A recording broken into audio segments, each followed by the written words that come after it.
Cerita Hero Odette.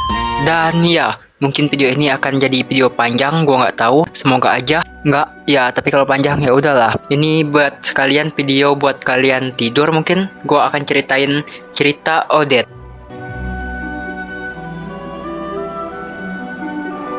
Swan Castle di dekat Azure Lake adalah wilayah Pangeran Alpin dari Monian Empire. Pemerintah wilayah ini, Pangeran Alpin I adalah putra mahkota yang romantis. Untuk menikahi wanita dari kalangan rakyat jelata, dia mundur dan memberikan tahtanya kepada saudaranya Sirius IV, meninggalkan Lumina City dan berdiam di pedesaan yang kini dikenal sebagai Swan Castle. Host Alpin dan romantisme mereka diturunkan secara turun-temurun. Pangeran Alpin II juga menduduki gelar bangsawannya dalam usia muda. Kakaknya yang merupakan putra sulung dari Pangeran Alpin I berfokus pada kegiatan agamawi dan menjadi uskup agung Church of Light. Putri Odette adalah keturunan generasi ketiga keluarganya, dan kisah cinta Swan Princess yang elegan dan mempesona ini membuktikan sifat romantis keturunan keluarga host Alpin. Karena berhak atas tahta kerajaan, Pangeran Alpin dan keluarganya mengerti situasi sulit yang mereka hadapi serta jarang sekali terlibat dalam politik dalam negeri ataupun berhubungan dengan bangsawan lainnya. Sejak kecil,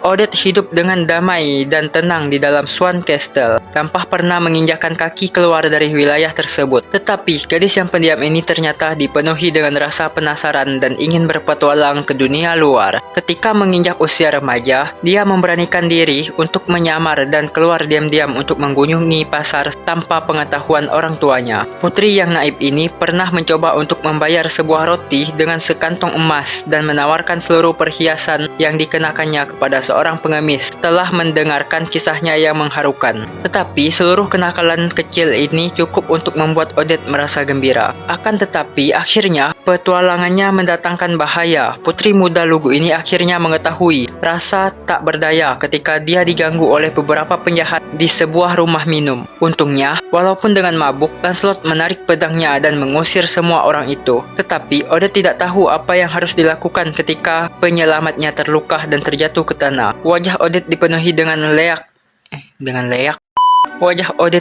dengan isak tangis. Maka dia memutuskan untuk melanggar aturan keluarganya, membawa Lancelot yang tak sadarkan diri kembali ke Swan Castle. Di sebuah ruangan di atas menara istana mereka, Odette merawat luka Lancelot dan menggunakan sihir pemulihan keluarganya dengan sebuah tongkat sihir untuk menyembuhkannya. Dibantu oleh seorang pelayan muda, dia menghabiskan sepanjang siang dan malam merawat Lancelot yang sekarat, dan hanya menghembuskan napas lega serta tersenyum lemah ketika pria tersebut akhirnya membuka matanya kembali. Pada hari berikutnya, Odette menyembunyikan Lancelot di dalam Swan Castle agar dia dapat pulih, dan dia akan membawakan makanan untuknya setiap hari bersama dengan pelayan tersebut, serta mendengarkan kesatria romantis dari Castle George sembari mendengarkan permainan harpa dan menyanyikan tentang petualangannya di seluruh negeri. Lagu-lagu ini adalah irama yang tidak pernah Odette dengarkan sebelumnya, karena dia hanya mengetahui musik kerajaan, serta lirik-liriknya memancing rasa penasaran terhadap dunia luar. Pertemuan Odette dengan Lancelot menjadi momen yang paling menyenangkan bagi Odette. Seiring berjalannya pertemanan mereka berdua, Odette juga menceritakan petualangan-petualangan kecilnya dan bahkan mempelajari beberapa teknik pedang untuk membela dirinya. Ketika persahabatan mereka semakin erat, Lancelot perlahan menjadi semakin diam dan lesu.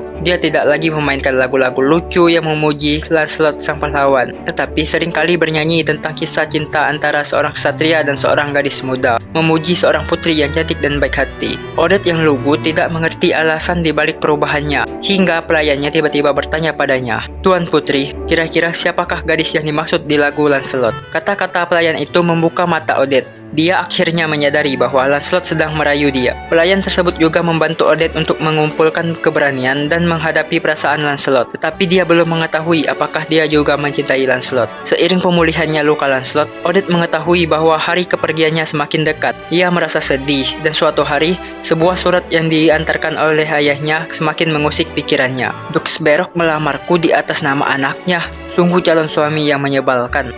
Tetapi Odette tiba-tiba tersadar, bukankah kesatria romantis dari Castle George berasal dari wilayah Host Barox? Maka putra Duke Barox berarti adalah Meskipun jantungnya berdebar-debar, Odette harus pura-pura tenang di depan orang tuanya. Tetapi, ketika dia kembali ke kamar tidurnya, dia tertawa bahagia dan bahkan menari-nari dengan sang pelayan. Tetapi Odette tidak yakin bagaimana cara menghadapi Lancelot, dan dia menyadari bahwa dia tidak dapat menemuinya sekarang. Tetapi secara mengejutkan, Lancelot meninggalkan sebuah surat dan pergi tanpa mengucapkan selamat tinggal beberapa hari kemudian. Merasa sedih, Odette akhirnya menyadari betapa besar cintanya kepada Lancelot. Hingga suatu malam, setelah membuat keputusan, Odette menulis surat untuk orang tuanya sebelum meninggalkan Swan Castle secara diam-diam. Dia akan mengikuti jejak yang ditinggalkan Lancelot dan mencari cinta sejatinya. Tamat.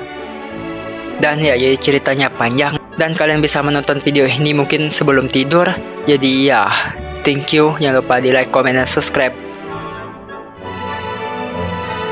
Bye-bye.